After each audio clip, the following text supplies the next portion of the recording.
ونستعينه ونستغفره ونعوذ بالله من شرور أنفسنا ومن سيئات أعمالنا من يهده الله فلا مضل له ومن يضلله فلا هادي له أشهد أن لا إله إلا الله وحده لا شريك له وأشهد أن محمدا عبده ورسوله اللهم صل على نبينا محمد وعلى آله وصحبه أجمعين اللهم رب اشرح لي صدري ويسر لي أمري واحلل عقدة من لساني يفقهوا قولي رب زدني علما وارزقني فهما برحمتك يا أرحم الراحمين. Bapak Ibu sekalian yang dirahmati Allah Subhanahu wa taala, alhamdulillah kita panjatkan pujian dan syukur kita kehadirat Allah Subhanahu wa taala yang tak putus-putusnya senantiasa melimpahkan berbagai karunia dan kenikmatan kepada kita dan keluarga. Semoga Allah tetap memeliharakannya untuk kita dan keluarga dan selalu menambahkannya di hari-hari mendatang. Amin ya rabbal alamin. Bapak Ibu sekalian, sebagai pembuka untuk kajian pagi hari ini, saya akan tadabbur sejenak membacakan ayat Al-Quran surat Al-Isra ayat 19 hingga 21.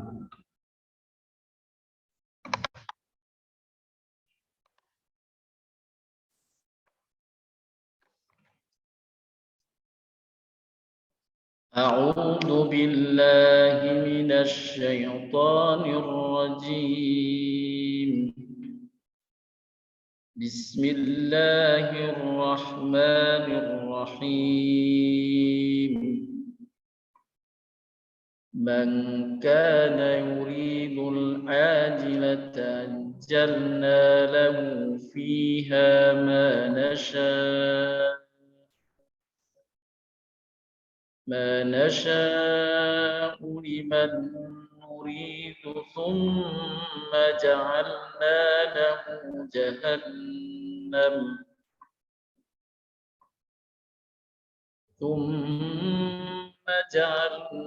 له جهنم يصلاها مذموما مدحورا ومن أراد الآخرة وسعى لها سعيها وهو مؤمن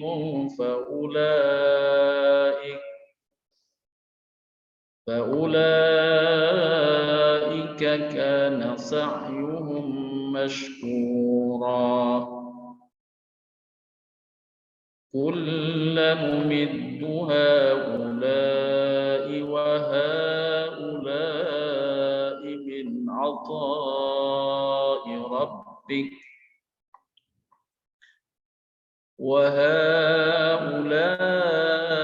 من عطاء ربك وما كان عطاء ربك مهجورا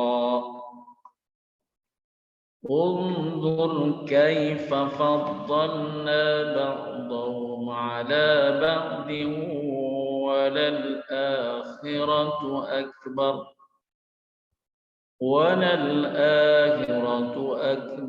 درجات وأكبر تفضيلا.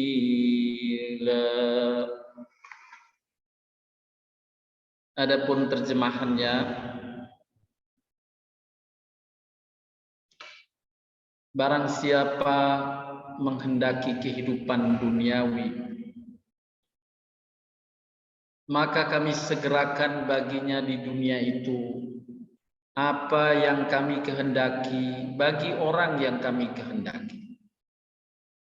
Dan kami tentukan baginya neraka jahanam, karena ia tidak sama sekali mengharapkan kehidupan akhirat. Ia akan memasuki neraka itu dalam keadaan tercela dan terusir. Dan barang siapa yang menghendaki kehidupan akhirat dan berusaha ke arah itu dengan sungguh-sungguh sedang ia adalah mukmin, maka mereka itu adalah orang-orang yang usahanya dibalasi dengan baik. Kepada masing-masing golongan, baik golongan yang ini, yakni yang hanya berharap dunia semata, tidak menginginkan dan bercita-cita kehidupan yang baik di akhirat, maupun golongan yang itu, yakni golongan yang menghendaki kehidupan akhirat dan bersungguh-sungguh ke arah itu, kami berikan bantuan dari kemurahan Tuhanmu. Kemurahan Allah, apakah itu sehat, rizki, kesuksesan duniawi, Allah berikan kepada masing-masingnya. Akan tetapi adalah hal yang merugi bila Allah membuka pintu kemurahannya di dunia dan di akhirat, sedangkan sebagian hamba hanya mengharap kemurahan duniawi saja. Dan kemurahan Tuhanmu tidak dapat dihalangi. Perhatikanlah bagaimana kami lebihkan sebagian dari mereka atas sebagian yang lain. Baik dari rizki Allah lebihkan satu dengan yang lain, sehat Allah lebihkan satu dengan yang lain, dan pasti kehidupan akhirat lebih tinggi tingkatannya dan lebih besar keutamaannya. Bapak Ibu sekalian, inilah yang Allah firmankan untuk dapat kita renungkan. Tentu harapan yang diinginkan oleh Allah bagi hamba-hamba yang mukmin, hendaklah ia merebut kehidupan akhirat, bukan sekedar dunia saja, dan berusaha sungguh-sungguh ke arah itu. Dia wujudkan dengan amal-amal kebaikan, menjadi hamba yang banyak berbuat baik untuk mengejar kehidupan akhirat, dan Allah Subhanahu wa taala bakal berikan pula kemurahannya baginya dalam kehidupan dunia. Inilah dasar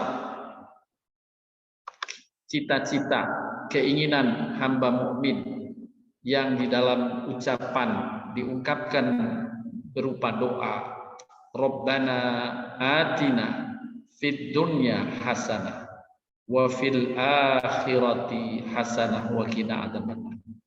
Ya Allah, karuniakan kepadaku kebaikan, kesuksesan dunia dan kesuksesan kebaikan akhirat. Dua sisi inilah yang memang Allah perintahkan kepada kita hamba mukmin untuk meraih dan merebut. Semoga kita mendapat pelajaran dari ayat surat Al-Isra yang baru saja dibacakan, ayat 19 hingga ayat 18 hingga ayat 21. Selanjutnya, Bapak Ibu, pada kajian pagi hari ini kita akan mendiskusikan satu tema, meraih kemanfaatan dunia akhirat dengan adab Islam. Kita diperintahkan di dalam agama kita beradab dengan adab-adab yang Allah dan Rasul-Nya telah tentukan dan telah contohkan. Dan ketahuilah, penerapan adab itu adalah karena kita ingin meraih kemanfaatan dunia akhirat, kemurahan Allah dunia akhirat, sebagaimana ayat pembuka tadi yang telah dibacakan. Bagaimana kita bersungguh-sungguh untuk meraih akhirat dan meraih menyambut kemurahan Allah di dunia, maka salah satu yang diperintahkan adalah beradab Islam. Jadi kita mengimplementasikan atau mewujudkan adab Islam dalam kehidupan kita dalam rangka meraih manfaat dunia dan akhirat. Kita akan jelaskan terlebih dahulu apa itu adab Islam. Di dalam Al-Quran, Allah Subhanahu wa ta'ala berfirman di antaranya dalam surat Al-Qalam ayat keempat. Allah memuji Nabi Muhammad sallallahu alaihi wasallam, wa innaka la'ala khuluqin 'adzim. Dan sesungguhnya kamu, yakni Nabi Muhammad sallallahu alaihi wasallam, dipuji oleh Allah, benar-benar berbudi pekerti yang agung, beradab yang mulia, berakhlak yang mulia. Wa innaka la'ala khuluqin 'adzim. Khuluq, berakhlak, beradab. Adab makna lainnya adalah akhlakul karimah. Diperkuat dalam sabda Nabi sallallahu alaihi wasallam, sesungguhnya aku diutus untuk menyempurnakan akhlak yang mulia. Innani bu'itsu liutammimal makarimal akhlak, untuk menyempurnakan akhlak yang mulia. Dalam sabda yang lainnya Nabi sallallahu alaihi wasallam menyampaikan, sesungguhnya yang paling aku cintai di antara kalian dan paling dekat tempat tinggalnya denganku pada hari kiamat adalah yang paling mulia akhlaknya, yang paling mulia adabnya dalam kehidupan. Itulah di antara jalan untuk lebih dekat dengan Nabi sallallahu alaihi wasallam, tentunya di surganya Allah Subhanahu wa ta'ala.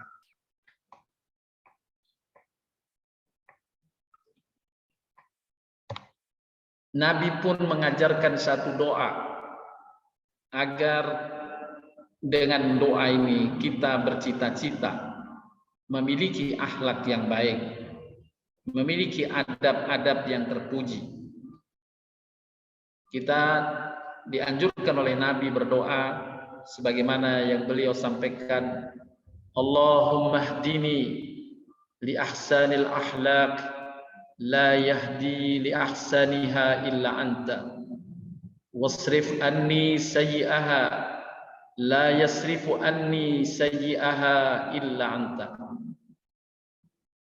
Mari kita manfaatkan pula untuk sama-sama kita berdoa. Allahumma hdini li ahsanil akhlaq la yahdi li ahsaniha illa anta wasrif anni sayyi'aha la yasrifu anni sayyi'aha illa anta.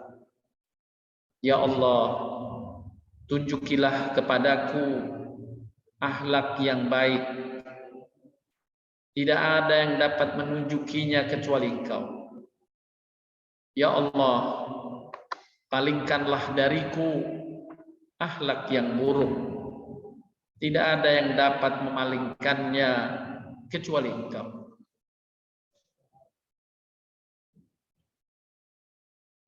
Lebih lanjut, Bapak Ibu sekalian, seorang ulama, Imam Ibnu Qayyim,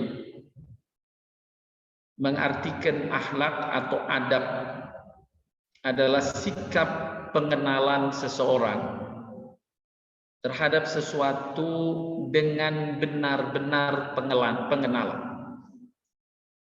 Seseorang yang mengenal sesuatu atau seseorang lainnya dengan benar, maka Allah telah karuniakan secara fitrah kepada setiap manusia yang jernih, dia akan melahirkan pengakuan terhadap apa yang dia kenal dan diwujudkan pengakuan itu dengan cara penyikapan yang adil, cara penyikapan yang benar. Sebenarnya hal ini adalah fitrah manusia. Fitrah manusia.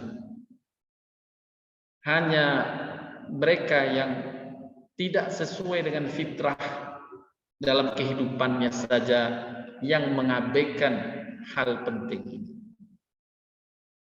Pernah ketika Nabi SAW bermi'raj dengan malaikat Jibril di tengah perjalanan, malaikat Jibril menghidangkan kepada Nabi SAW saat itu dengan dua buah gelas. Gelas pertama berisi arak, gelas kedua berisi susu. Kemudian Nabi dipersilahkan. Saat itu Nabi memilih susu. Kemudian malaikat Jibril memberi komentar, "Ya Muhammad, engkau telah sesuai dengan fitrah." Padahal Nabi saat itu belum diberikan wahyu tentang haramnya arak. Belum diberikan wahyu tentang haramnya arak. Tapi Nabi sudah cenderung untuk memilih susu.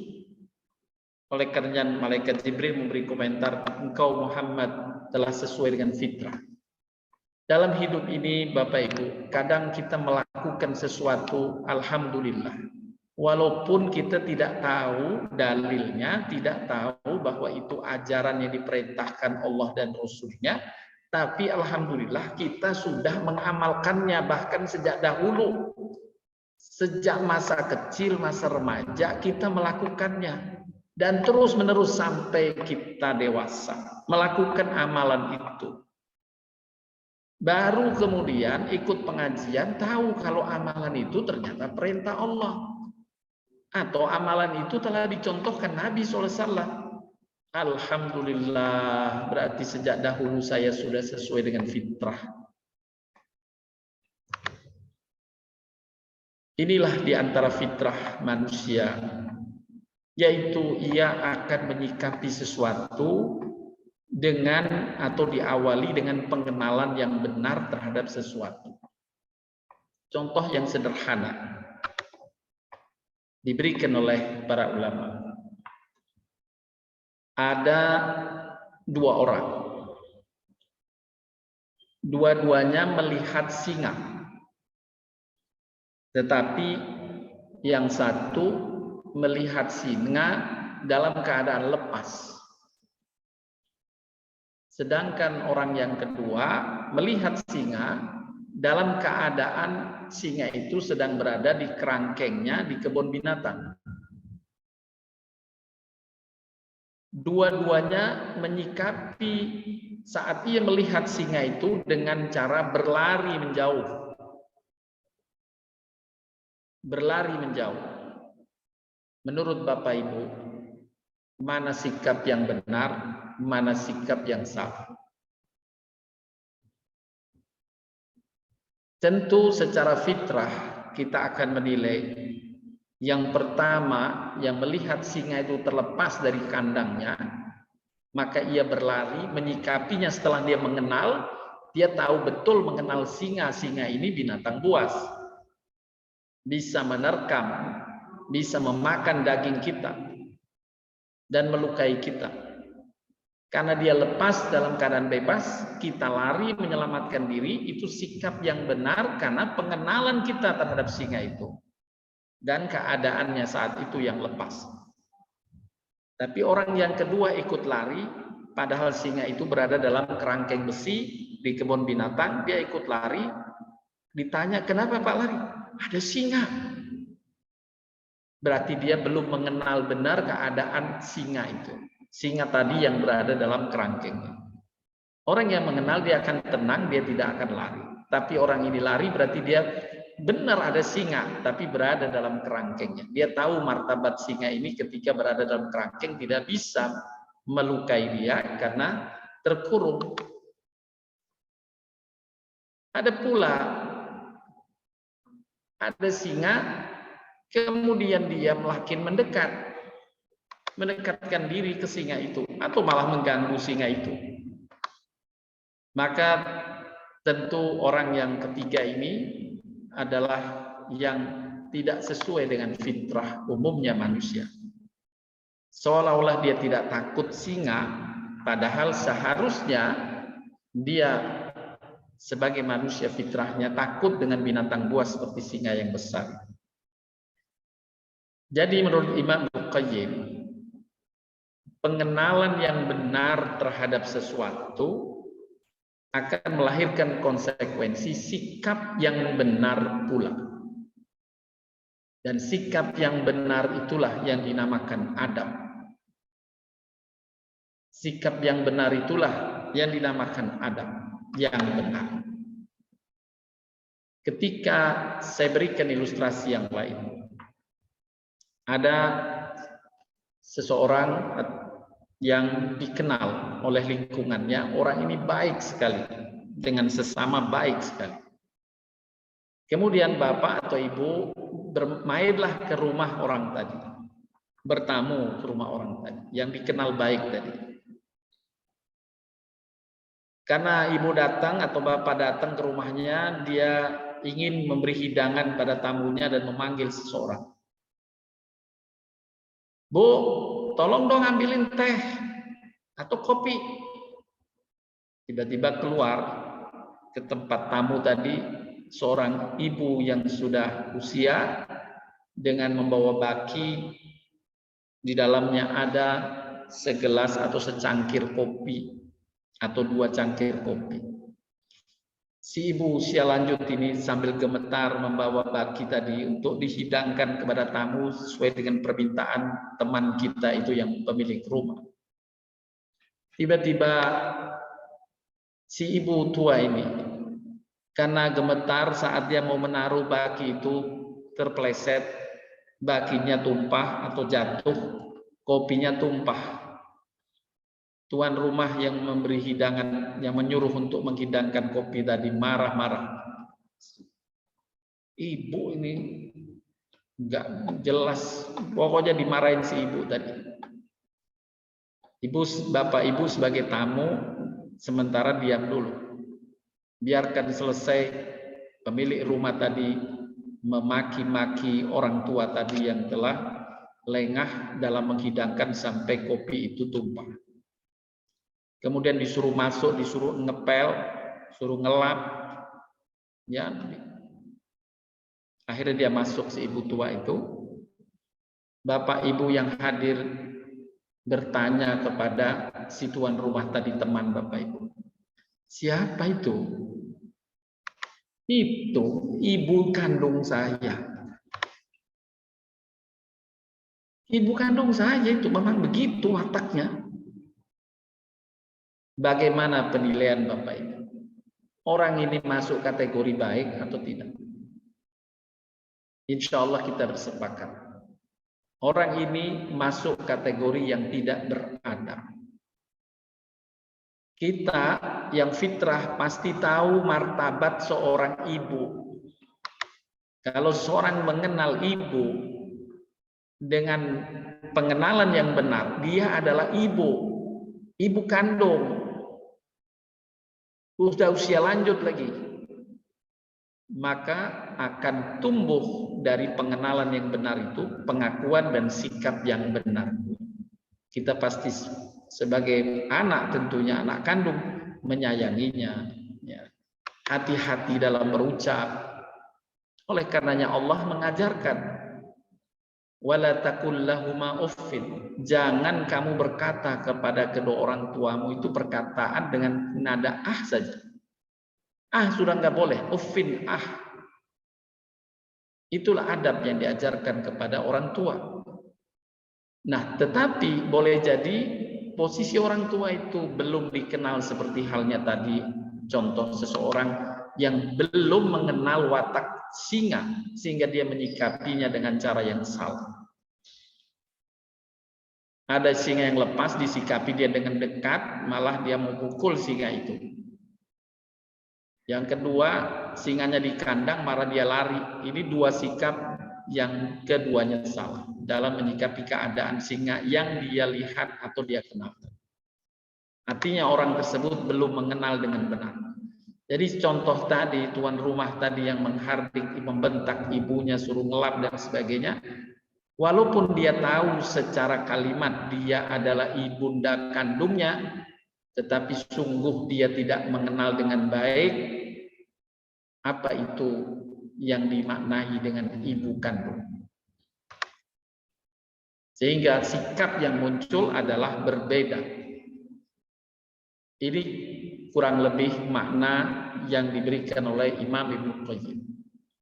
Adab itu adalah konsekuensi saja dari adanya pengenalan yang benar terhadap sesuatu. Lebih lanjut beliau mengatakan, seseorang yang mempunyai adab adalah seorang yang mengenal dan meletakkan segala sesuatu pada tempatnya dengan benar dan wajar, sehingga menimbulkan keharmonisan, menimbulkan keadilan dalam diri, keadilan di tengah masyarakat dan lingkungannya.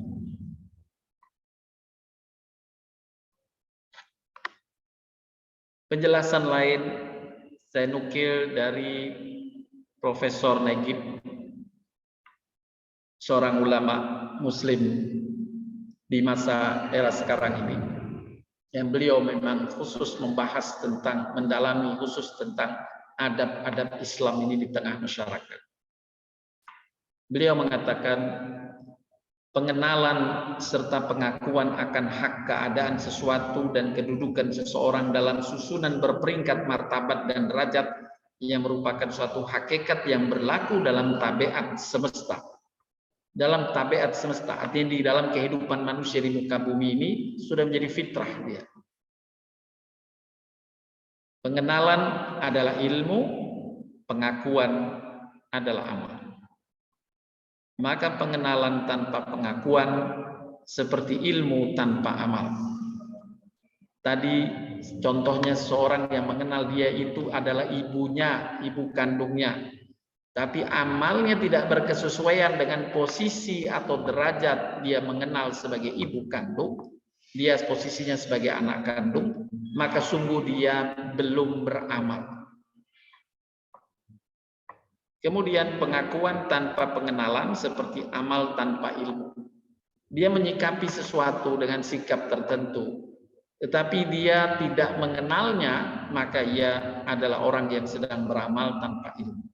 Seperti contoh tadi, bagaimana seseorang lari dari singa yang sedang dikerangkeng di kebun binatang. Dia melakukan lari ini adalah bentuk amalan, tapi amalannya tanpa didasari ilmu yang benar mengenal hakikat sesuatu. Keduanya akan sia-sia. Karena sesuatu yang satu hal mensifati keingkaran, dan yang kedua mensifatkan keangkuhan. Ilmu tanpa amal adalah keingkaran, amal tanpa ilmu adalah keangkuhan atau ketidaksadaran dan kejahilan. Selanjutnya, Bapak Ibu sekalian,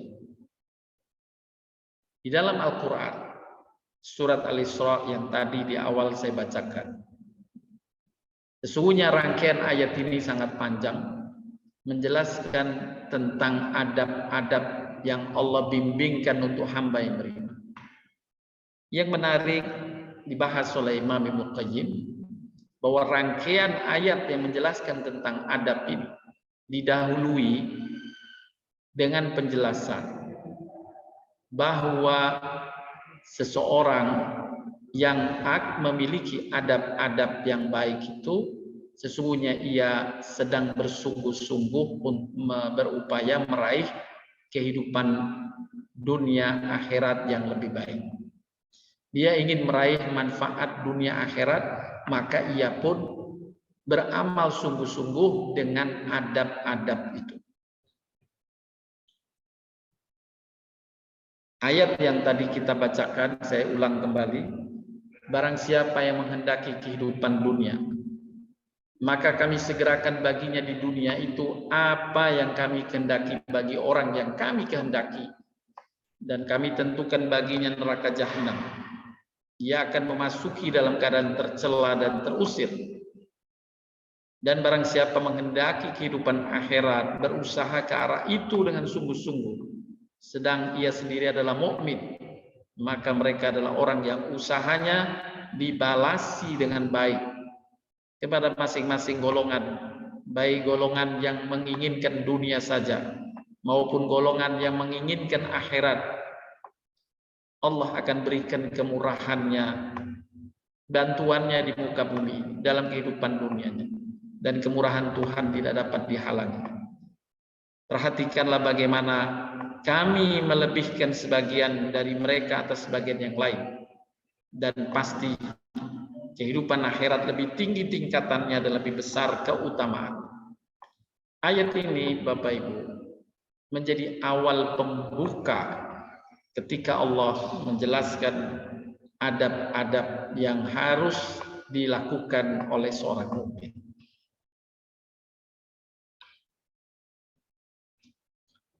Allah Subhanahu wa taala berfirman di dalam surat Hud seiring dengan ayat tadi, Hud 15:16. Barang siapa yang menghendaki manfaat dunia saja dan perhiasannya, niscaya kami berikan pada mereka balasan pekerjaan mereka di dunia dengan sempurna, dan mereka di dunia tidak dirugikan. Itulah orang yang tidak memperoleh manfaat akhirat. Kalau yang dia inginkan cita-citanya sukses dunia saja, Allah kasih itu kesuksesannya, tapi di akhirat dia tidak mendapatkan apa-apa. Tetapi sebaliknya, jika orang menginginkan akhirat, maka Allah karuniakan padanya akhiratnya sempurna, ditambah oleh Allah karunia kemurahannya di muka bumi. Oleh karenanya Allah membimbing kita, hendaklah segala aktivitas kita niatkan, kita jadikan motif amal kita adalah lillahi ta'ala. Qul inna salati wa nusuki wa mahyaya wa mamati lillahi rabbil alamin. Sesungguhnya salatku, ibadahku, hidup dan matiku hanya untuk Allah Subhanahu wa ta'ala.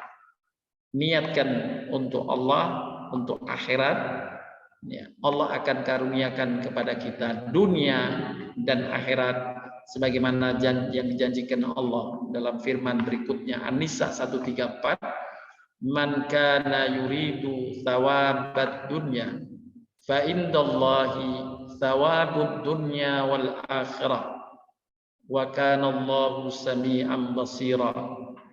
Barang siapa yang menghendaki manfaat dunia saja, maka ia merugi.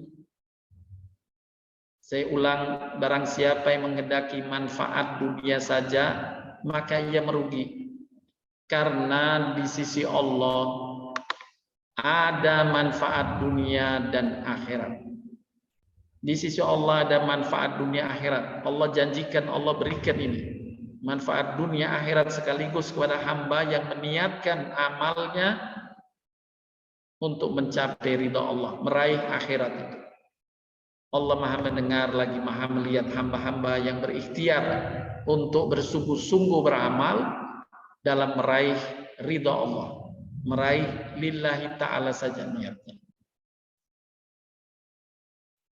Dengan adab yang baik, maka seorang mukmin berharap dia dapat meraih kesuksesan dunia akhirat. Adab-adab inilah yang diperintahkan Allah untuk kita tunaikan dalam rangka tadi meraih kesuksesan dunia akhirat. Lebih lanjut Bapak Ibu sekalian, kepada siapa kita harus beradab? Allah Subhanahu wa taala di dalam surat Al-Isra setelah menjelaskan ayat yang tadi telah dibacakan, menguraikan tentang adab-adab yang harus ditunaikan. Yang pertama, kepada Allah Subhanahu wa ta'ala. Ada adab yang menjadi konsekuensi pengenalan seorang yang benar terhadap Allah. Kalau dia mengenal Allah dengan benar, maka dia akan lahir dari dirinya, akan terwujud dalam dirinya sikap yang benar terhadap apa yang dia kenalnya dengan benar, yakni Allah Subhanahu wa ta'ala. Adab kepada Allah diantaranya adalah hanya beribadah kepada Allah, hanya berdoa kepada Allah. Iyyaka na'budu wa iyyaka nasta'in. Hanya tawakal kepada Allah, berprasangka baik kepada Allah, bersyukur kepada Allah, takut kepada Allah, dan mohon ampun kepada Allah. Itu bentuk amalan-amalan yang merupakan wujud adab yang baik kepada Allah Subhanahu wa ta'ala. Kemudian adab kepada Al-Quran. Bagaimana seseorang berinteraksi dengan Al-Quran? Karena Quran bagi orang mukmin adalah surat yang dikirimkan langsung oleh penciptanya yang menguasai alam semesta ini. Maka hendaklah ia, kalau mengenal bahwa dia dikirimi surat secara khusus oleh Allah SWT dengan kitab suci Al-Quran itu bagi hamba yang beriman, maka pasti ia akan merindukan untuk membaca surat itu. Dia mengulang-ulang bacaannya, menghafalnya, menjaganya, dan berupaya mengamalkannya. Ini adab kepada Quran. Juga berikutnya adab kepada Rasulullah SAW. Bagaimana adab seseorang berinteraksi dengan Rasul dan ajarannya. Bagaimana mencintai Nabi, mentaati Nabi, memuliakan Nabi, membaca salawat untuknya. Jika dia mengenal keberadaan Nabi Muhammad SAW, pasti dia akan lahir dalam dirinya adab kepada Nabi SAW. Di antara adabnya adalah membacakan ucapan pemuliaan atau salawat padanya. Allahumma sholli ala Muhammad wa ala ali Muhammad. Kemudian yang keempat, adab pada diri sendiri. Semisal bagaimana seorang mensucikan dirinya. Jadi kita mandi itu adalah adab pada diri sendiri yang juga berdampak nanti pada adab pada orang lain. Menjaga diri dengan makanan yang halal itu adab pada diri sendiri. Tidak merusak diri sendiri, tidak tahlukah namanya. Tidak membinasakan diri. Membinasakan diri yang ekstrim adalah bunuh diri. Tapi ada membinasakan diri yang tidak ekstrim semacam itu yang juga dilarang oleh Allah. Di antaranya adalah wala talmizu anfusakum dalam surat Al-Hujurat. Itu juga adab.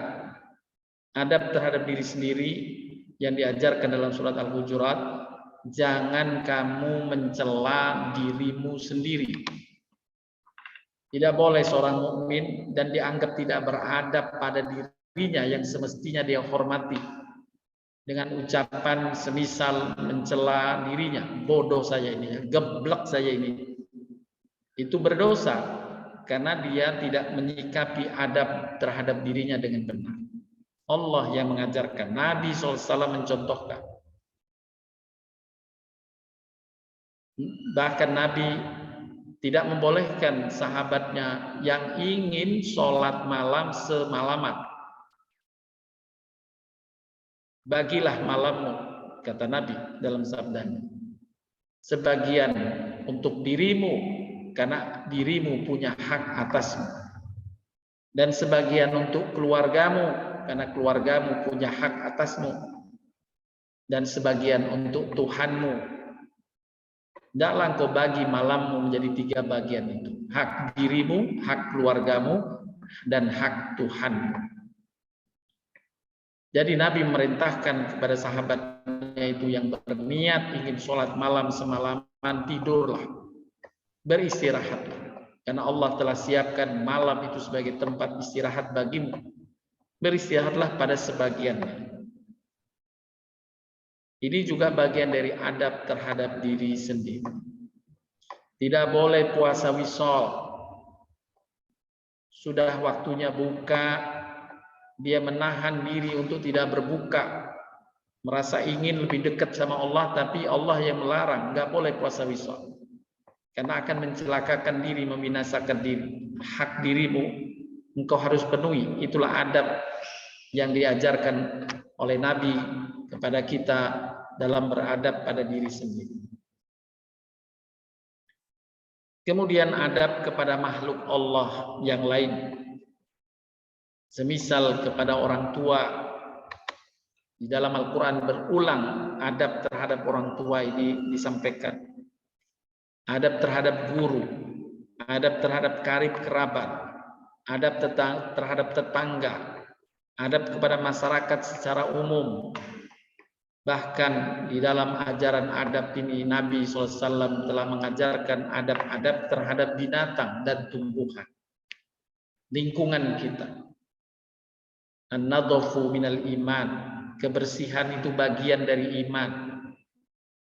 Sibuk untuk memperhatikan kebersihan diri dan lingkungan adalah bagian dari penegakan adab. Dan Allah karuniakan manfaat dunia dan akhirat. Manfaat dunianya kita dapat menikmati keindahan lingkungan kita, kebersihan lingkungan kita dari pencemaran yang tidak bermanfaat atau membahayakan. Dan manfaat akhiratnya kita dapat pahala dan ridho dari Allah Subhanahu wa ta'ala. Ini adab terkait dengan lingkungan.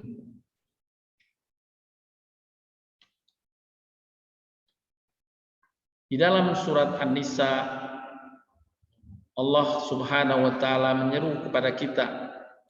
Di dalamnya mengandung adab terhadap Allah dan adab terhadap sesama yang diungkapkan dengan cukup rinci, khususnya terkait dengan adab pada sesama. Kepada siapa saja kita harus menyampaikan adab-adab kebaikan. Allah berfirman, wa'budullaha wa la tusyriku bihi syai'an. Wabil walidaini ihsana wabidil qurba wal yatama wal masakin wal jari dil qurba wal jari junubi was sahibi bil jambi wa ibnis sabili wa ma malakat aymanukum. Al-ayah, beribadahlah kepada Allah dan jangan kamu mempersekutukannya dengan sesuatu. Ini adab kepada Allah, tidak menyekutukan Allah. Itulah sebaik-baik adab. Mentauhidkan Allah.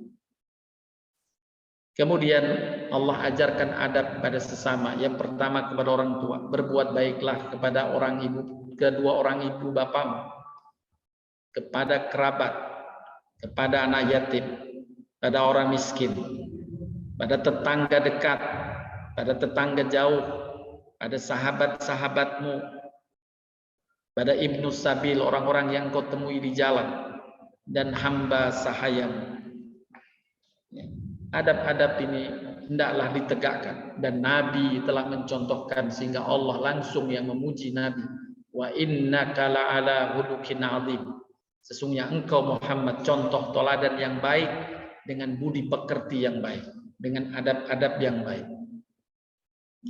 Dalam kehidupan kita sehari-hari, ya khususnya terkait dengan mungkin bahkan pada orang yang tidak kita kenal di jalan, kita di satu masuk ke area mall misalnya, naik lift di sana, yang ada di lift mungkin tidak ada yang kita kenal, tapi kita diajarkan tetap menghormatinya walaupun tidak kita kenal. Ya, ada orang yang kita kebetulan berada di dekat tempat tombol lift itu. Ada orang masuk tapi dia karena penuh liftnya dia langsung mojok ke belakang. Dia tidak bisa menekan tombol lift itu. Nah, kita sebagai orang mukmin diajarkan sensitif melihat keadaan itu. Kalau melihat keadaan itu, maka kita adabnya dalam menanyainya. Pak, Bapak mau ke lantai berapa, Pak? Dia kemudian menyebut lantai 5. Kita pencet itu tombol lantai 5 kalau memang belum. Ini adab dengan orang lain yang boleh jadi kita tidak kenal. Seorang mukmin bukan orang yang tidak peduli, tidak sensitif dengan keadaan-keadaan semacam itu. Dia diperintah untuk sensitif, melihat lingkungannya walau tidak dia kenal. Ya, orang itu masuk, diam aja dia. Ya, kemudian lift ini naik, orang itu mungkin saja orang tidak semua sama sikap orang. Ada orang yang malu karena banyak orang, dia hanya menunggu saja. Nah, siapa yang mendahului dan menjaga orang lain, membantu orang lain, sungguh ia telah menjalani adab dengan benar.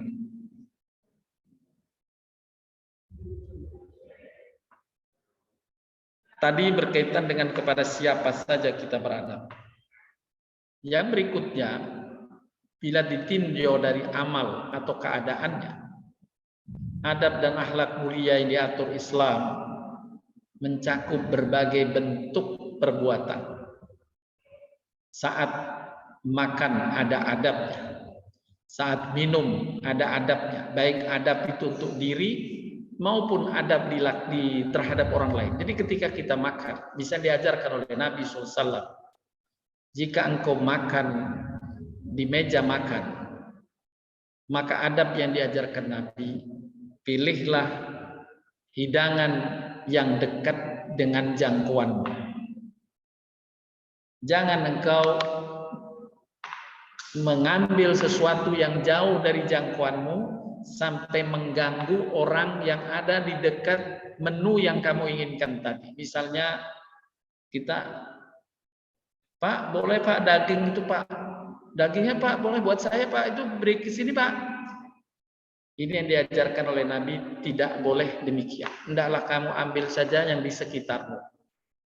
Ini bagi kita yang ingin memakan menu-menu yang dihidangkan. Kalau kita duduk, tapi kalau kita bisa berputar, maka hendaklah kita mengambilnya sendiri. Tetapi bagi posisi kita terhadap orang lain yang makan di meja makan, hendaklah kita sensitif.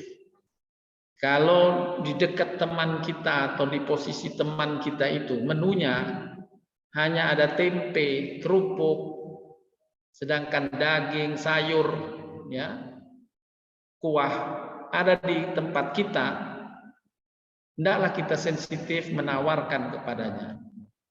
Pak, ini Pak dagingnya Pak, rendangnya Pak. Kemudian kita yang mengangkatkannya, bukan dia yang meminta, tapi kita yang memberikannya. Itulah adab yang diajarkan Nabi SAW dalam urusan makan minum, baik untuk diri atau kita memberikan layanan kepada orang lain. Jangan engkau remehkan adabmu walau hanya dengan memberikan minuman di gelas saudaramu. Menuangkan minuman di gelas saudaramu itu adab yang tinggi nilainya di sisi Allah Subhanahu wa Ta'ala. Juga adab dalam tidur, adab mandi, adab dalam tidur baik berkaitan dengan diri.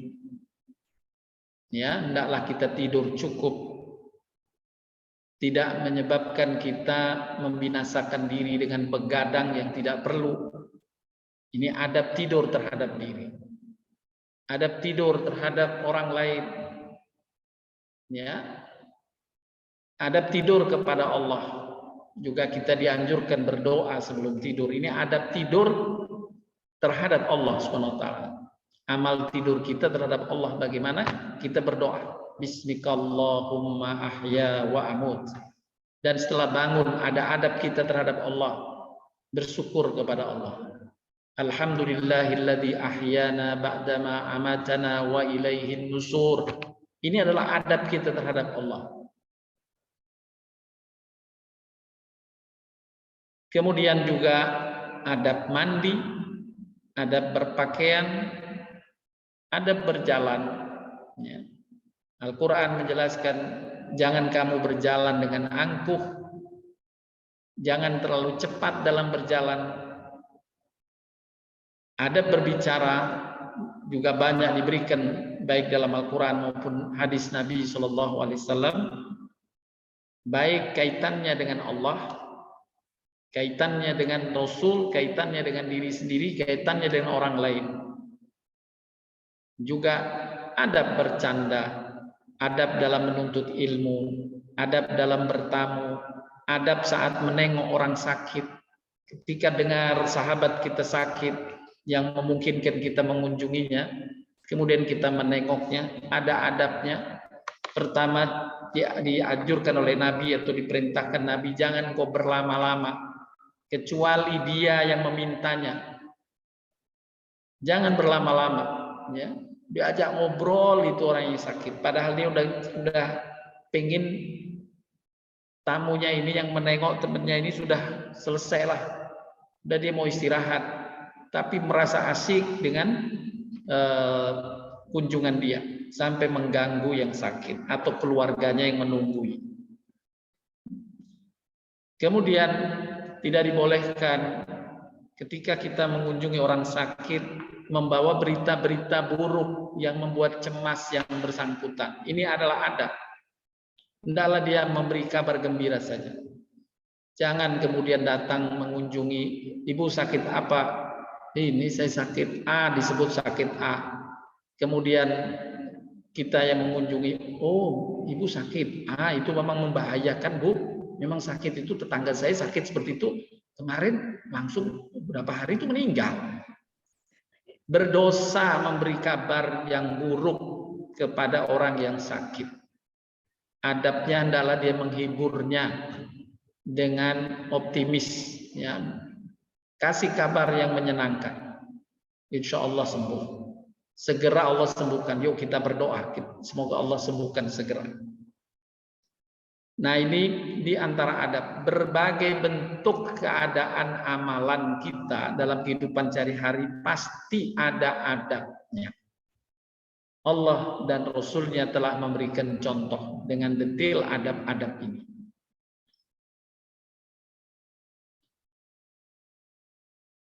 Di dalam surat Luqman, Allah Subhanahu wa taala mengabadikan, memuliakan seorang hambanya yang bernama Luqmanul Hakim, yang sering memperhatikan dan mengajarkan adab-adab ini kepada putranya. Sampai apa yang dilakukan oleh Luqman, memberi nasihat kepada putranya ini, diabadikan oleh Allah menjadi toladan bagi kita hamba yang beriman.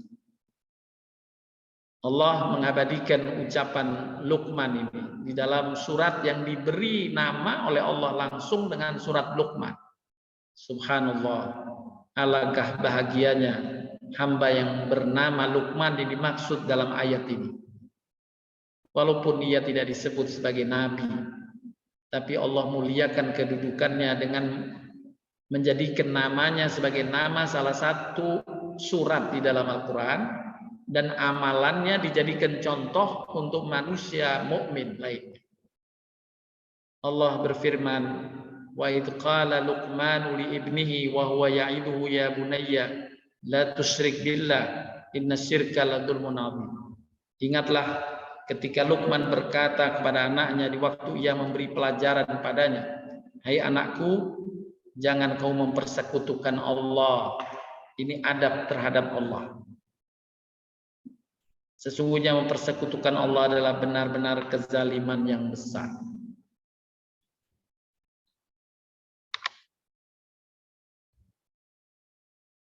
Luqmanul Hakim, Allah karuniakan padanya al-hikmah, yakni ilmu. Oleh karenanya sebagaimana disebutkan oleh Imam Ibnu Qayyim tadi, adab itu akan lahir dengan adanya ilmu. Siapa yang mengilmui, insya Allah secara fitrah dia akan melahirkan, mewujudkan adab terhadap apa yang dia ilmui itu. Allah menjelaskan dalam surat Al-Baqarah tentang hubungan ilmu dengan adab. Ilmu adalah hikmah dari Allah. Yu'til hikmata man yasha wa may yu'tal hikmatu faqad utiya khairan katsira wa may yadhakkaru illa ulul albab. Allah memberikan hikmah kepada siapa yang dikehendakinya. Barang siapa yang diberikan hikmah, sungguh dia telah diberi kebajikan yang banyak. Tak ada yang dapat mengambil pelajaran kecuali ulul albab. Hikmah, ilmu yang bisa dipahami. Ini hikmah. Kita berdoa, Bapak Ibu, biasanya doa dengan Rabbi zidni ilma warzuqni fahma. Rabbi zidni ilma, tambahkan ilmu bagiku. Kita berikhtiar dengan doa itu tetap kita berikhtiar menggali ilmu, yakni belajar ilmu, ikut ngaji dan sebagainya. Itu sesuai dengan doa Rabbi zidni ilma warzuqni fahma. Ini adalah karunia Allah. Kita minta karunia, semoga kita dengan ilmu itu mendapatkan kefahaman. Bila ilmu itu difahami, itulah yang masuk dalam kategori hikmah. Hikmah adalah ilmu yang dipahami dengan benar. Ilmu yang dipahami dengan benar ini akan melahirkan sikap sesuai dengan dasar ilmu yang dipahami itu. Dan sikap itulah yang disebutkan oleh Imam Ibnu Qayyim tadi sebagai adab. Dan adab semacam inilah yang telah diberikan Allah kepada Luqman berserta putranya.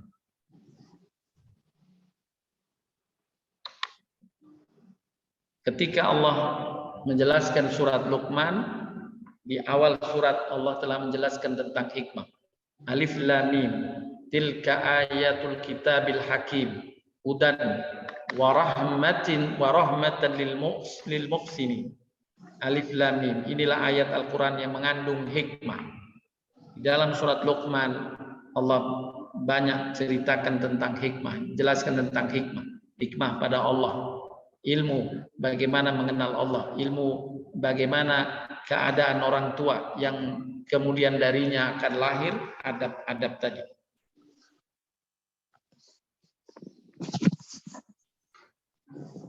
Selanjutnya di dalam surat Luqman ayat 12 tadi menjelaskan tentang adab kepada Allah. Pada ayat ke-12 Allah berfirman, walaqad ataina Luqmanal hikmata anishkur lillah wa man yashkur fa innama yashkuru li nafsihi wa man kafara fa innallaha ghaniyyun hamid. Sesungguhnya telah kami berikan hikmah kepada Luqman. Hikmah yakni ilmu yang dipahami. Ilmu yang dipahami. Karena ilmu yang dipahami muncullah amal atau adab. Adabnya apa? Yaitu bersyukur kepada Allah. Karena dia mengenal Allah dengan benar, nikmat-nikmat Allah ya dipahami dengan benar, maka terwujudlah syukur kepada Allah. Bersyukurlah kepada Allah, dan barang siapa bersyukur kepada Allah, maka sesungguhnya ia bersyukur untuk dirinya sendiri. Siapa yang bersyukur kepada Allah, maka ia sesungguhnya bersyukur untuk dirinya sendiri. Dan barang siapa yang tidak bersyukur, sesungguhnya Allah Maha Kaya lagi Maha Terpuji. Jadi bersyukur kepada Allah adalah salah satu adab penting terkait dengan pengenalan hamba terhadap Allah yang telah memberikan banyak kenikmatan padanya.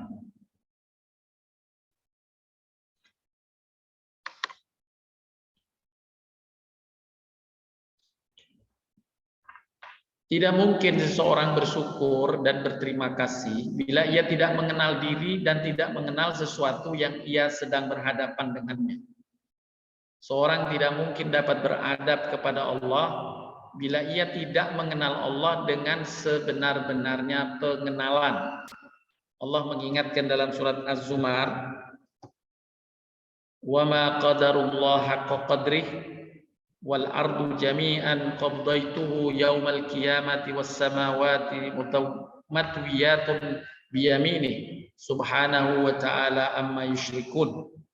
Dan mereka tidak mengagungkan Allah dengan pengagungan yang semestinya, padahal bumi seluruhnya dalam genggamannya pada hari kiamat, dan langit digulung dengan tangan kanannya.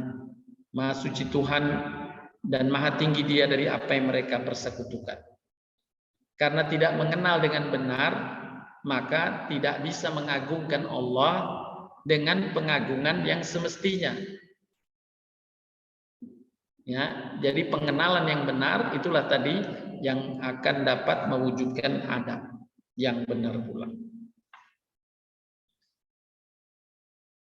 Kemudian ayat berikutnya, setelah mengajarkan adab bersyukur kepada Allah, adab mengagungkan Allah, kemudian diajarkan adab jangan sekali-kali menyekutukan Allah.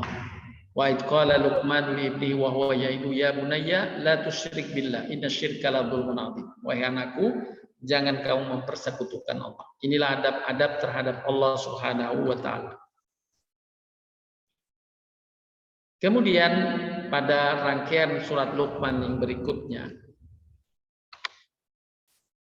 adab yang disebutkan adab kepada orang tua. Dan kami perintahkan kepada manusia berbuat baik kepada dua orang ibu bapaknya. Allah sebelum sambil mengajarkan adab ini memberitahu agar hamba itu mengenal dengan baik apa yang dimaksud dengan ibu. Maka Allah menyebut sifat ibu ini. Ibunya telah mengandungnya dalam keadaan lemah yang bertambah-tambah dan menyapihnya dalam 2 tahun. Bersyukurlah kepadaku dan kepada 2 orang ibu bapakmu, hanya kepadakulah kembalimu. Nah, ini diingatkan oleh Allah bagaimana keadaan ibu itu saat dia mengandung. Berat baginya. Kita tahu bagaimana seorang ibu cintanya yang begitu kuat kepada anak-anaknya.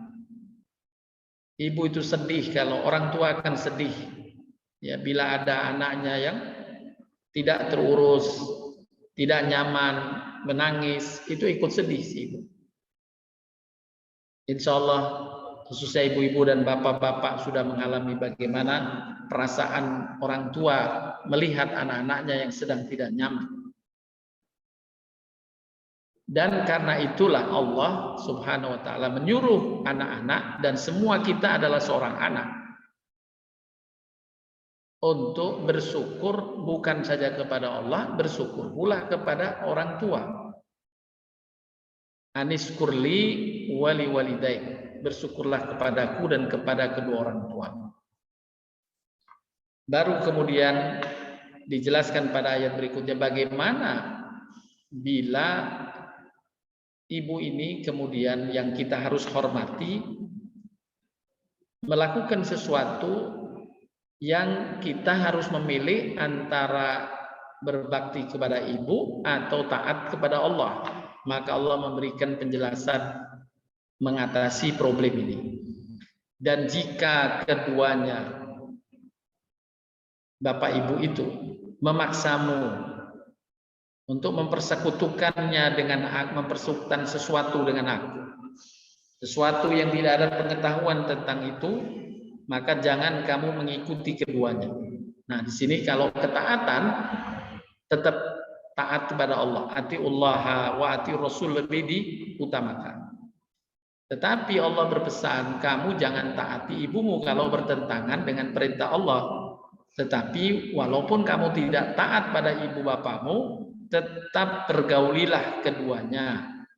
Bergaullah dengan keduanya di dunia dengan baik. Inilah adabnya. Tetap kamu bergaul dengan baik, menyikapi yang santun pada kedua ibu bapak walaupun bertentangan pada satu masalah dalam ketaatan kepada Allah atau taat pada orang tua. Allah perintahkan ikutilah jalan kembali kepadaku. Kemudian hanya kepadakulah kembalimu, maka kuberitakan kepadamu apa yang telah kamu kerjakan.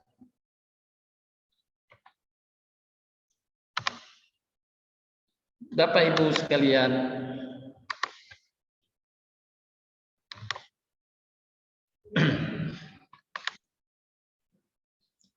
sebentar ada gangguan internet untuk tayangan ini.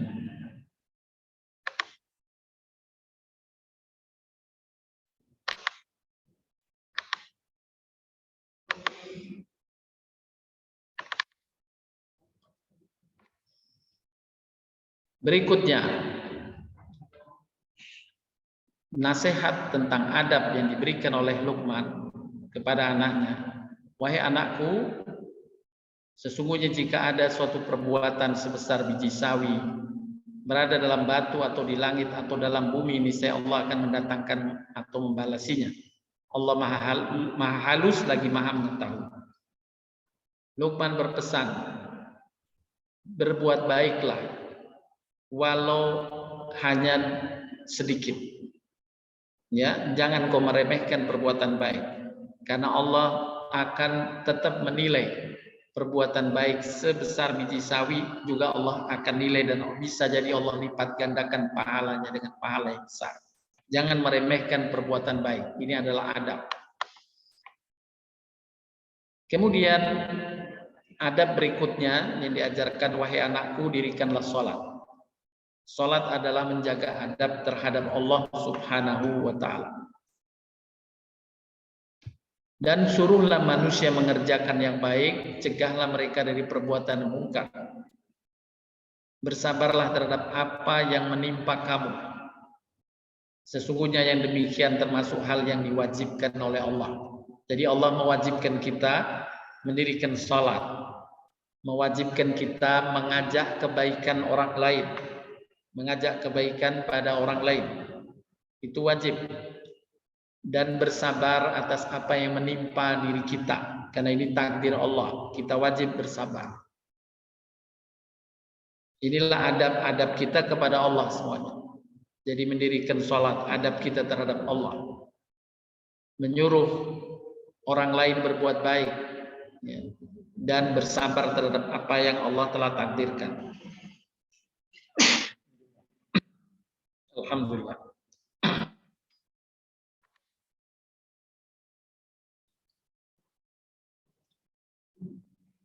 Di dalam surat Al-Hajj, Allah SWT berfirman, sesungguhnya Allah pasti menolong orang yang menolong agamanya. Sesungguhnya Allah benar-benar maha kuat lagi maha perkasa, yaitu orang-orang yang jika kami teguhkan kedudukan mereka di muka bumi, mereka tetap mendirikan salat, menunaikan zakat, dan menyuruh berbuat baik, serta mencegah dari perbuatan mungkar, dan hanya kepada Allah kembali segala urusan. Ini juga sesuai dengan perintah yang di atas, yaitu mendirikan salat, ditambahkan di sini menunaikan zakat, dan menyuruh berbuat ma'ruf atau mencegah kemungkaran, mengajak orang lain berbuat kebaikan. Ini adalah kewajiban yang Allah berikan kepada kita sebagai adab kita kepada Allah Subhanahu wa ta'ala. Kemudian dalam ayat surat Luqman juga disebutkan, inna fi dzalika laayatin likulli sabarin syakur. Sungguh pada yang demikian itu terdapat tanda kekuasaan bagi orang yang selalu bersabar dan banyak bersyukur. Bersabar itu adab kita kepada Allah, bersyukur juga adab kepada Allah.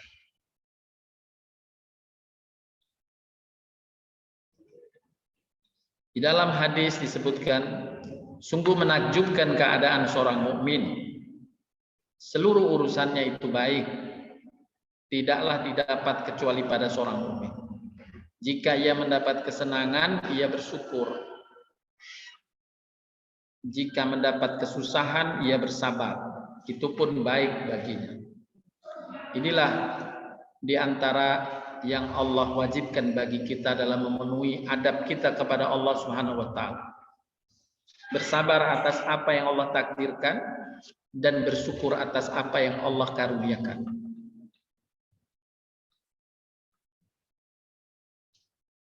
Kemudian adab kepada sesama diajarkan pula di dalam surat Luqman. Wala tusair khaddaka lin-nasi wala tamshi fil ardi maraha. Innallaha la yuhibbu kulla mukhtalin fakhur. Jangan kamu memalingkan mukamu dari manusia karena sombong. Dan jangan kamu berjalan di muka bumi dengan angkuh. Allah tidak menyukai orang yang sombong lagi membanggakan diri. Subhanallah. Allah memerintahkan kita beradab dengan sesama dengan meninggalkan kesombongan dan keangkuhan. Dalam ayat berikutnya, waqsid fi masyrika waghdud min sautik inna ankaral aswat li sautil hamir. Sederhanalah kamu dalam berjalan, lunakkanlah suaramu. Sesungguhnya seburuk-buruk suara ialah suara keledai. Jangan teriak-teriak, ya. Hendaklah menyederhanakan saja dalam berbicara, sesuai dengan apa yang kita bisa maklumi, orang bisa mendengar. Ini bagian adab-adab juga yang diajarkan di dalam Al-Quran. Juga disebutkan dalam ayat lain yang berkesesuaian dengannya. Surat Al-Imran 159. Maka disebabkan rahmat dari Allah lah kamu berlaku lemah lembut terhadap mereka. Maksudnya terhadap sesama. Sekiranya kamu bersikap keras dan berhati kasar, tentu mereka menjauhkan diri dari sekeliling. Inilah adab dalam bergaul, lemah lembut, tidak kasar, santun, sopan. Allah telah karuniakan ini, sifat ini kepada Nabi-Nya Muhammad sebagai toladan untuk kita.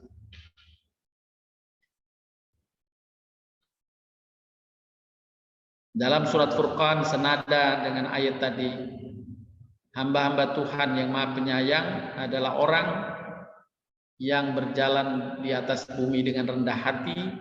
Apabila ada orang-orang jahil mengganggu, menyapa mereka, mereka mengucapkan kata yang mengandung kedamaian saja, keselamatan saja, tidak cenderung menyikapinya dengan konflik. Ya, lebih cenderung kepada kedamaian. Bapak Ibu sekalian yang dirahmati Allah Subhanahu wa taala. Di dalam surat Luqman berikutnya ayat ke-20, Allah mengajarkan pula satu adab. Tidaklah kamu perhatikan, sesungguhnya Allah telah menundukkan untuk kepentinganmu apa yang di langit dan apa yang di bumi, dan menyempurnakan untukmu nikmatnya lahir dan batin. Dan di antara manusia ada yang membantah tentang keesaan Allah tanpa ilmu pengetahuan atau petunjuk, dan tanpa kitab yang memberi penerangan. Ini menjelaskan tentang kalau salah kita memahami sesuatu akan melahirkan adab yang salah pula. Oleh karenanya Allah menyuruh kita agar benar dalam mengenal sesuatu tadi, berkaitan dengan ayat yang kita baca atau telah dijelaskan di atas. Kenalilah sungguh-sungguh, insya Allah akan lahir sikap yang benar, santun yang benar, adab yang benar, akhlak yang benar. Tapi bila kita salah mengenalnya, boleh jadi akan melahirkan sikap yang salah pula.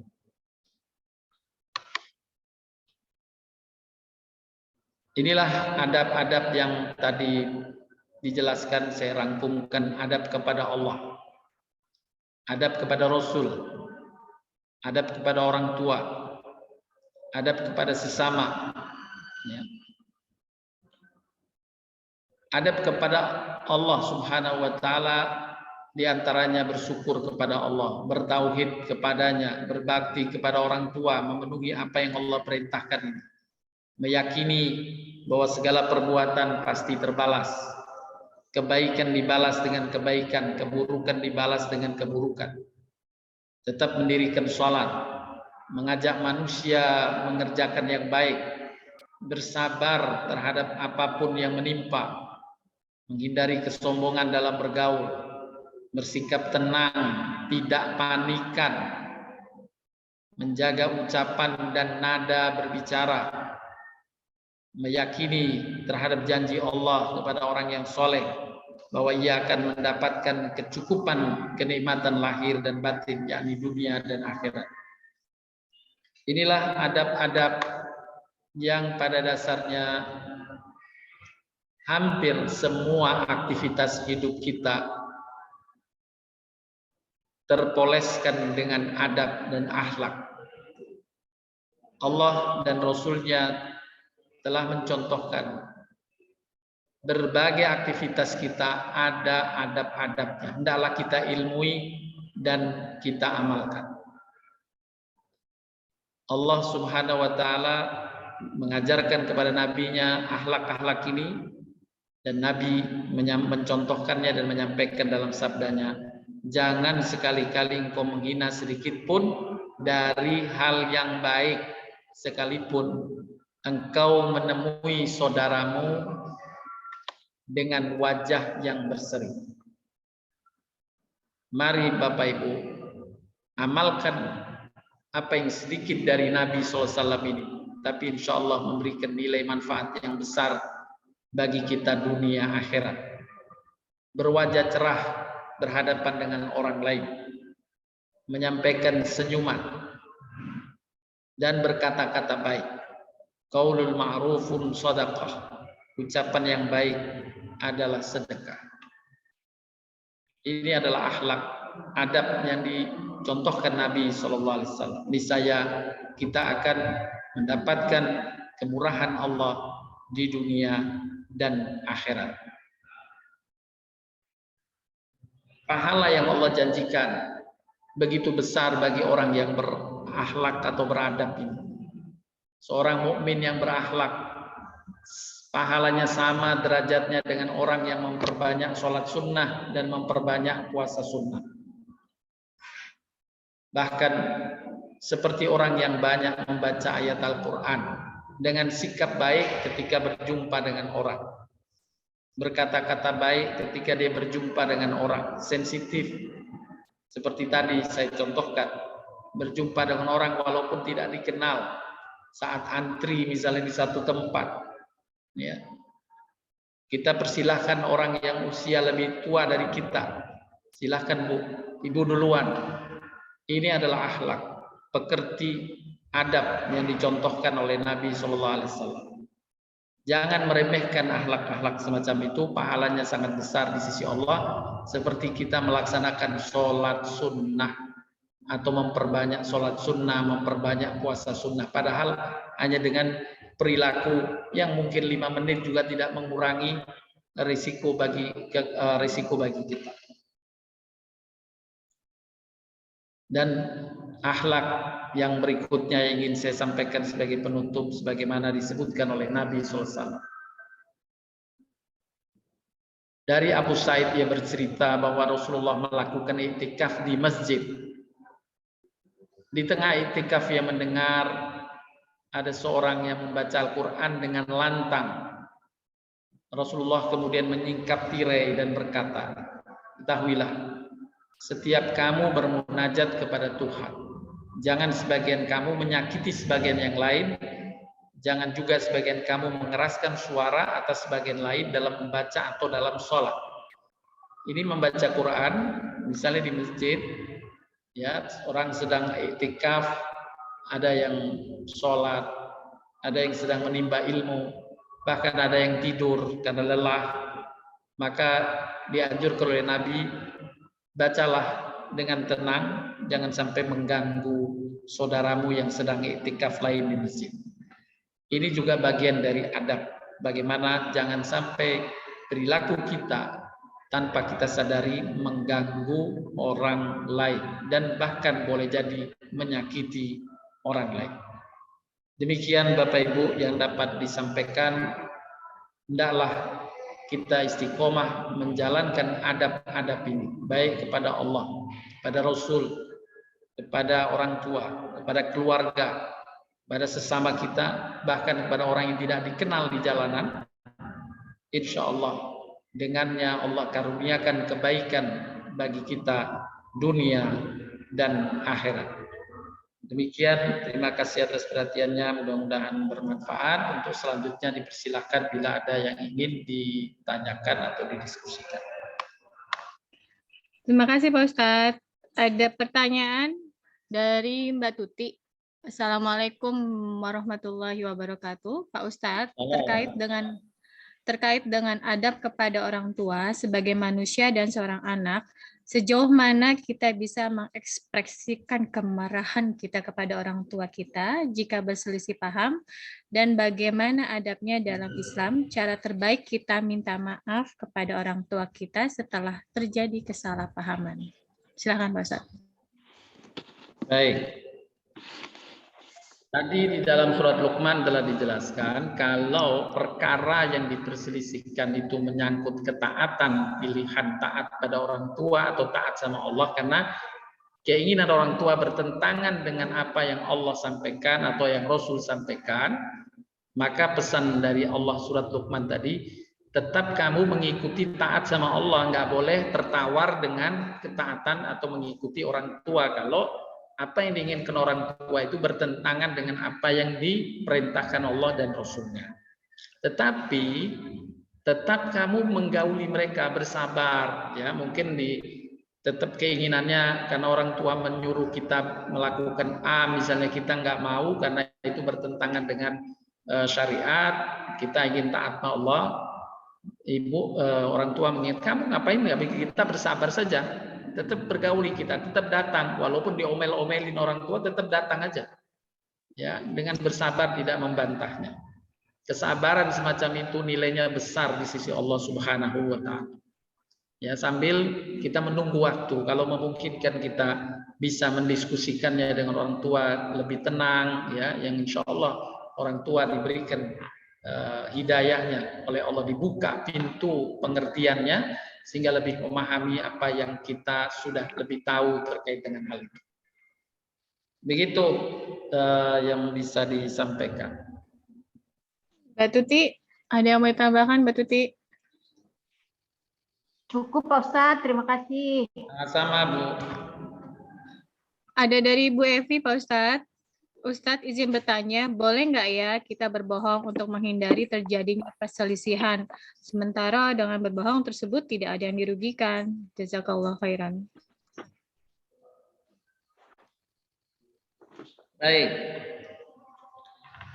Memang Nabi SAW telah menyampaikan dalam sebuah hadisnya, ada kebohongan yang disebut bohong putih ya. Pertama, kebohongan untuk menyelamatkan nyawa. Misalnya ada seorang yang dikejar-kejar oleh seseorang atau orang lain, orang kampung, dia masuk ke rumah kita, minta tolong Pak, saya mau sembunyi Pak, saya mau dibunuh sama si orang banyak. Ya, dibunuh. Kenapa dibunuh? Karena saya tadi memecahkan barang dan sebagainya yang tidak pantas untuk dibunuh misalnya. Tapi kita mau membelanya secara terus terang tidak berani juga karena warga yang marah. Maka kalau benar si warga itu tidak tahu bahwa orang tadi bersembunyi di rumah kita, kemudian kita sampaikan nggak ada, tadi ada bapak masuk di sini, nggak ada, bohong. Tapi bohongnya melindungi nyawa seseorang itu dibolehkan, ya.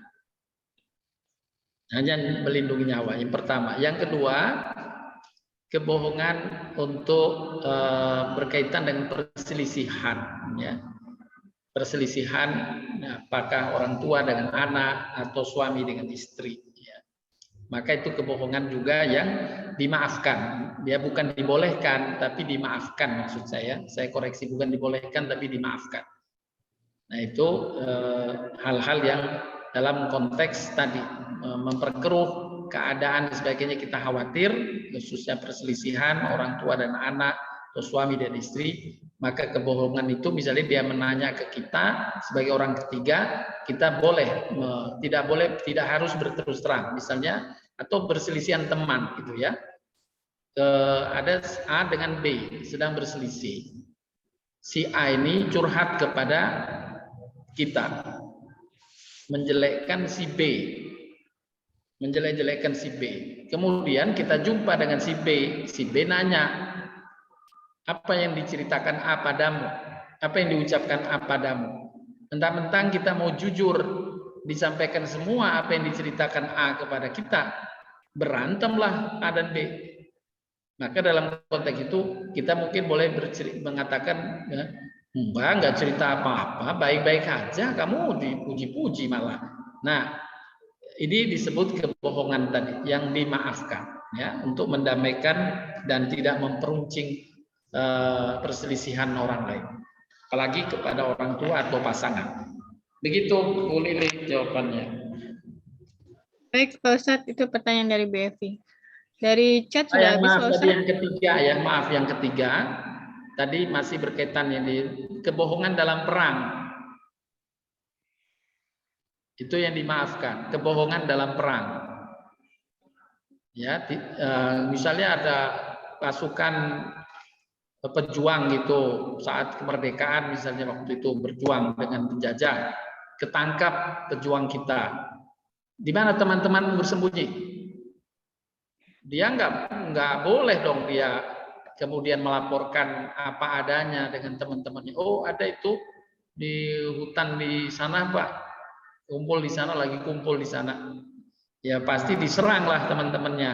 Nah, itu tidak boleh. Dia di mana teman-temanmu?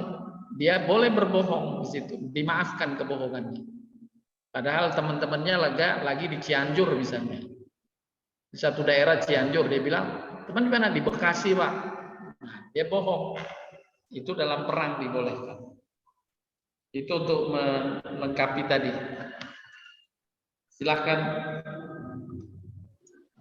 Baik, Pak Ustadz. Belum ada lagi dari chat sudah. Yang mau langsung? Saya, Pak Ustadz. Silakan, Bu Mia. Ada lagi ya? Bu Mia, silakan Bu Mia. Oh ya, terima kasih Mbak Lili. Assalamualaikum warahmatullahi wabarakatuh, Pak Ustadz.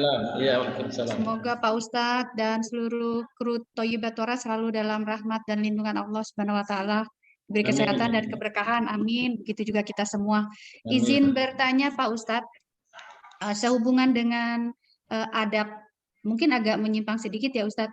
Apabila kita menghadapi satu kondisi di mana kondisi itu membuat kita menjadi harus berbohong gitu Pak Ustadz, misalnya begini ya Pak Ustadz, kan di satu sisi kalau yang paling baik itu misalnya kita melakukan satu amalan ibadah yang tahu hanya kita dengan Allah. Nah misalnya kita mau melakukan sesuatu ditanya sama orang, tapi kita tidak mau memberitahu apa yang mau kita lakukan, itu bagaimana ya Ustadz? Kita berbohong atau kita jelaskan atau bagaimana tuh Pak Ustadz? Misalnya kan kadang-kadang suka bingung tuh Pak Ustadz. Ya. Kondisi seperti itu. Jadi apakah kita bohong ataukah kita terus terang tapi kita sebenarnya ingin menyembunyikan amal ibadah tersebut? Terima kasih Pak Ustadz. Baik, pertama boleh saya nanya dulu Bu Mia, kenapa kita ditanya itu kita harus dia menutupi dengan kebohongan? Kenapa? Bukannya kebohongan, maksudnya gini, misalnya kita mau melakukan suatu amalan ibadah, nah kita kepingin amalan ibadah itu hanya kita dengan Allah saja yang tahu. Nah terus misalnya sewaktu kita mau melakukan tersebut, ada orang nanya mau kemana Mbak atau mau ngapain Mbak misalnya. Oh baik, ya. Kan kita bingung nih Ustadz, mau ngomong terus terang berarti ya nanti ketahuan kita mau begini. Tapi kalau kita nggak ngomong, apa kita bohong, apa gimana gitu Pak Ustadz? Baik, yang pertama ada yang namanya tauriyah. Ya. Tauriyah. Tauriyah namanya. Tauriyah itu berbahasa kias. Oh. Ya, tauriyah itu berbahasa kias. Seperti contoh tauriyah Nabi SAW yang dipraktekkan Nabi misalnya. Ada seorang ibu yang usia lanjut yang kemudian meminta kepada Nabi, ya Rasulullah, doakan saya masuk surga. Nah, Nabi SAW bergurau, tapi guronya dengan tauriyah ya. Saya bukan makna dalam konteks menyembunyikan, tapi dalam memberikan penjelasan tauriyah. Contoh tauriyah. Nabi bertauriyah begini. Wah saya nggak bisa mendoakan nenek masuk surga. Kaget si nenek itu, padahal Nabi cuma bergurau. Si ibu sampai nangis, Nabi kaget. Si ibu sampai nangis, kemudian dihibur lagi. Maksud saya, Nek, di surga itu nggak ada seusia nenek. Yang ada untuk wanita itu semuanya 19 tahun. Jadi nenek nanti masuk surga, tapi umur nenek 19 tahun. Baru senang si nenek itu. Ini namanya tauriyah kan? Kiasan ya Ustadz, jadi tidak memberitahukan secara eksplisit ya Ustadz? Iya, begitu. Tidak memberitahu secara eksplisit, kias ya. Misalnya Bu Mia misalnya mau bersedekah. Iya. Contohnya tadi bersedekah, mau kemana? Dia mau, karena kita bersedekah kan ke rumah teman misalnya. Iya. Mau menyantuni teman itu punya kebutuhan, kan ada dua. Di situ kita sedang mau datang ke rumah teman. Tujuannya apa? Mau bersedekah, tapi kita tidak sebut tujuannya. Mau kemana Bu Mia? Mau ke rumah teman, kan sudah benar. Nah, itu namanya tauriyah. Oh iya. Ya, itu boleh ya Ustadz ya? Boleh. Gak apa-apa ya? Iya. Nabi contoh ya, satu kali Nabi itu duduk di depan masjid. Tiba-tiba ada orang lari tergopoh-gopoh. Ya, lari tergopoh. Assalamualaikum ya Rasulullah. Waalaikumsalam. Orang itu lari. Kemudian Nabi noleh ke arah datangnya orang yang lari tadi. Ternyata ada orang juga yang mengejar. Nabi, nah ini ada namanya siratul badihah. Nabi itu punya sensitivitas yang tinggi, cepat mengantisipatif. Itu yang diajarkan Nabi. Nabi melihat keadaan itu, Nabi bergeser tempat duduknya. Jadi kalau itu di tempat duduk yang agak panjang begitu, tadinya di sini Nabi bergeser sedikit aja. Kemudian orang itu pas di depan Nabi. Bertanyalah kepada Nabi, ya Rasulullah, apakah engkau lihat si A tadi lewat sini? Ya, pertanyaannya itu, apakah engkau lihat si A lewat sini? Nabi SAW menyampaikannya, sejak aku duduk di tempatku ini, aku nggak melihat orang lewat kecuali engkau. Begitu Bu Mia. Jadi Nabi bergeser dulu baru jawab ya Ustadz? Betul. Jadi itu tauriah. Oh iya. Sejak iya. saya duduk di tempat ini, Iya, pindah dulu ya. Bukan yang tadi ya. Orang lewat kecuali engkau. Iya. Kalau posisi tadi dia lihat gitu kan Ustadz ya? Iya tadi. Kan saya bilang di tempatnya iya. sekarang kata Nabi gitu. Iya. Nah itu tauriah. Iya. Nah satu hal lagi Pak Ustadz, misalnya nih kan kalau di satu komunitas saya gitu, kalau misalnya kita mau infak gitu, suka nanya, kamu kasih berapa? Nah itu juga kan kita bingung ya Ustadz mau jawabnya. Itu gimana tuh Pak Ustadz? Nah begini, artinya tidak harus kita kemudian menutupi kebaikan ya. Oh iya. Jadi niat kita menutupi kebaikan. Iya. Tapi kalau niat yang kita tutupi itu bocor ke orang lain, itu karunia Allah Subhanahu wa Ta'ala, nggak boleh ditolak. Iya. Ya, karena tadi ada manfaat dunia dan akhirat. Ya. Gitu. Ada seseorang yang sudah menyembunyikan, tapi bocor juga, itu karunia Allah yang Allah segerakan di dunianya. Dia mendapat pujian dari orang, itu karunia.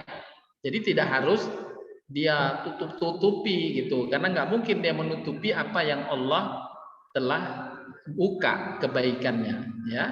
Iya. Seandainya semua amalan itu ditutup, ya, yang menutupi niat itu kemudian ditutup, nggak dapat pujian dari orang, kita nggak bisa mencontoh para nabi, tidak mencontoh para orang yang baik, karena semua orang dulu yang dipuji Allah itu baik, semuanya tentu tidak niat pamer.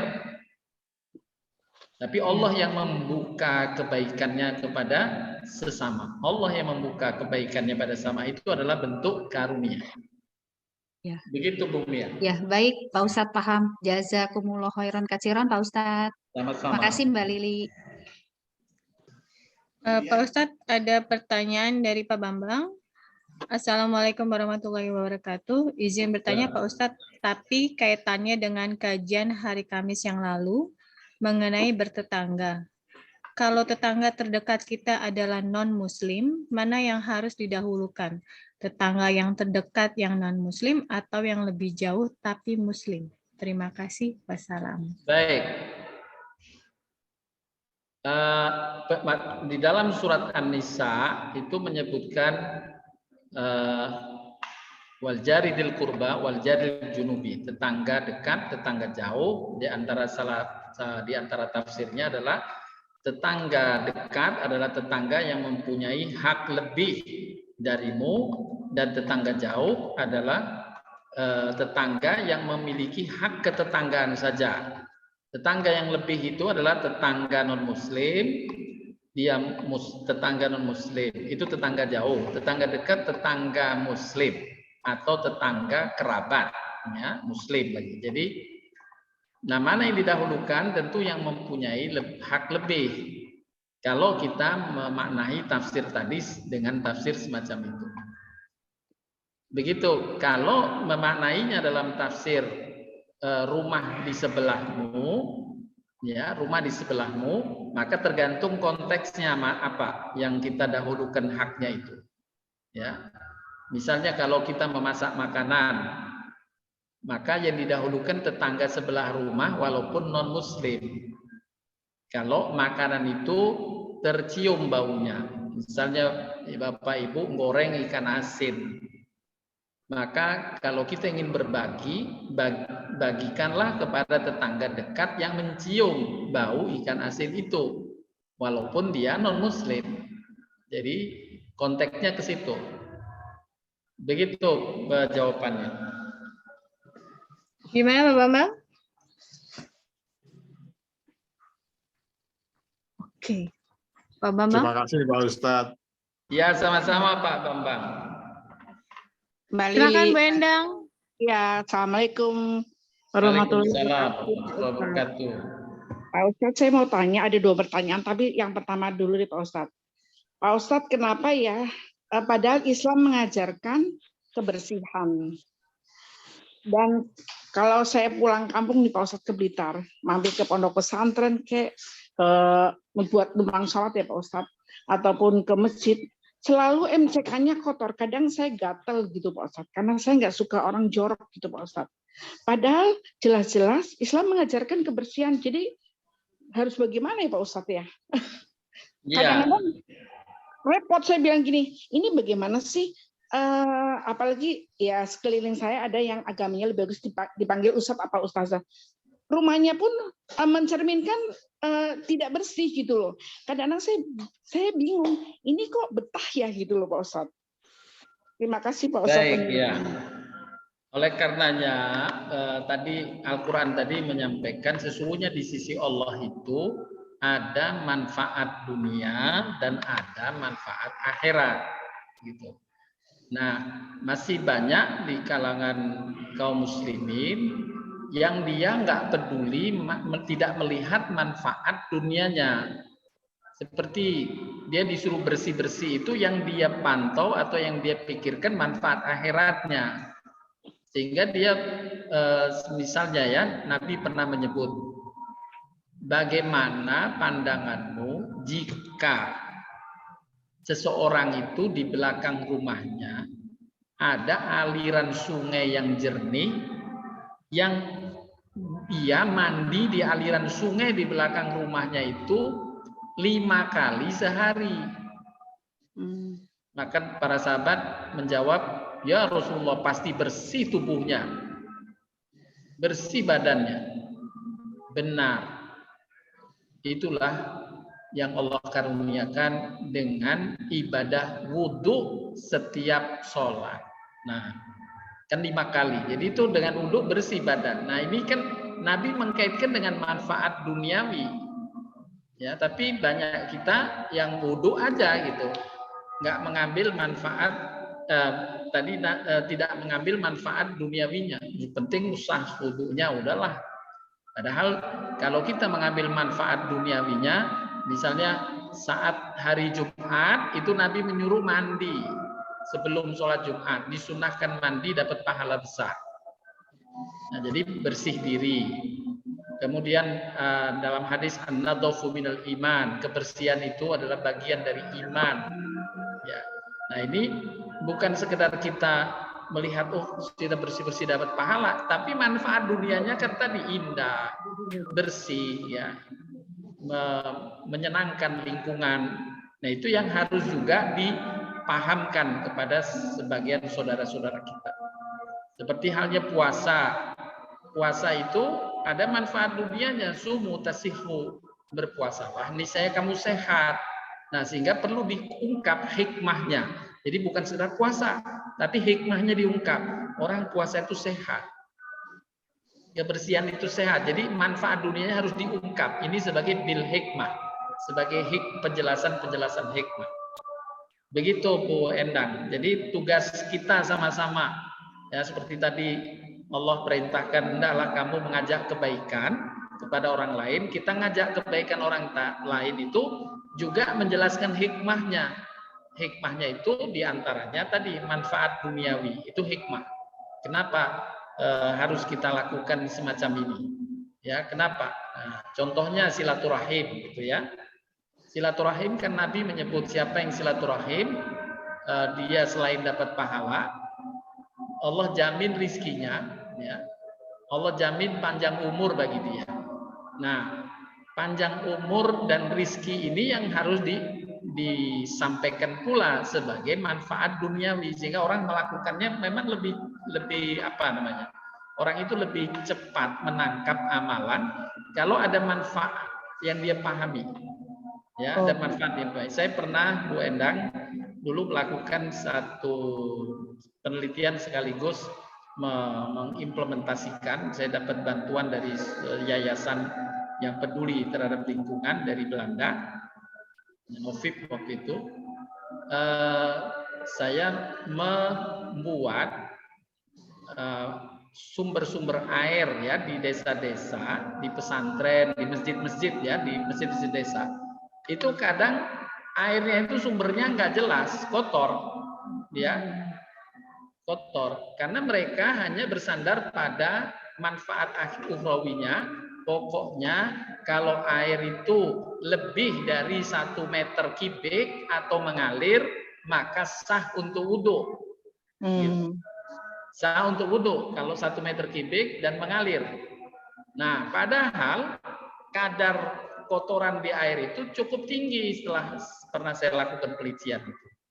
Jadi akhirnya dapat bantuan itu untuk menyaring, ya, menyaring sumber-sumber air ini agar kadar racun, kadar kotorannya hilang waktu masuk di masjid atau di pesantren-pesantren di desa-desa. Nah itu Bu Endang resepnya. Kita harus share kepada mereka manfaat-manfaat yang sifatnya duniawi sebagai hikmah dari perintah Allah dan perintah Rasul tadi. Baik Pak Ustadz. Satu lagi Pak Ustadz. Ya.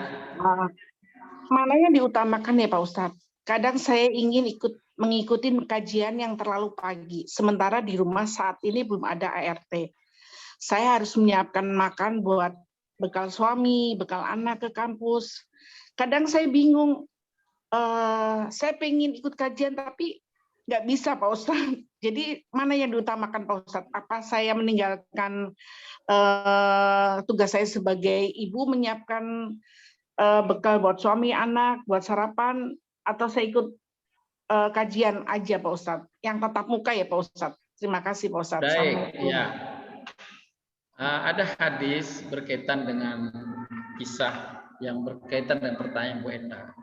Nabi lagi pengajian di masjid.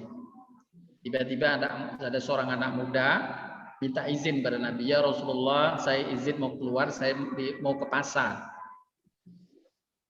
mau berjualan di pasar, itu izinnya. Nabi mengizinkan, tapi sahabat-sahabat di sekitarnya mencela anak muda ini, ya, mencela anak muda ini, menggerutu gitu dengan izinnya. Ini masih pengajian kok izin ke pasar lagi, kira-kira begitu celaannya. Kemudian Nabi menghentikan ceramahnya dan menegur sahabat-sahabat yang menggerutu tadi dengan berkata kurang lebihnya, jangan engkau mencela mereka, jangan engkau mencela dia. Sesungguhnya dia pergi ke pasar itu untuk menghidupi ibunya yang sudah usia lanjut. Ya. Dan aku tahu seandainya dia pergi ke pasar berjualan itu untuk mencari nafkah, menghidupi keluarganya, maka sungguh pahalanya Allah catat jihad fisabilillah lebih besar dari hadir di majelis tadi. Nah, dalam kondisi semacam itu, apa yang Bu Endang ceritakan insya Allah sama. Jadi kalau memang kewajibannya double, di situ ada jatuh dua kewajiban. Kewajiban mengurus rumah dan kewajiban ikut pengajian, misalnya begitu, ya, maka tentu kalau pengajian masih bisa ditunda, masih bisa hari lainnya, misalnya begitu, atau dengan cara membaca yang lain atau sumber yang lain. Tapi kalau kewajiban melayani anak dan suami tadi kan, suami kewajiban mencari kerja, misalnya begitu, itu nggak bisa ditunda. Maka mendahulukannya adalah prioritas. dengan menomorduakan atau menunda ikut pengajian tadi. Begitu Bu Enda. Ya, terima kasih Pak Ustadz. Assalamualaikum. Waalaikumsalam. Baik Bapak Ibu, mungkin sementara saya cukupkan kajian kita pada siang hari ini. Mudah-mudahan bermanfaat bagi diri saya dan Bapak Ibu semuanya. Saya akhiri dengan bacaan kafarat majelis. Subhanakallahumma wa bihamdika asyhadu an la ilaha illa anta astaghfiruka wa atubu ilaik. Assalamualaikum warahmatullahi wabarakatuh.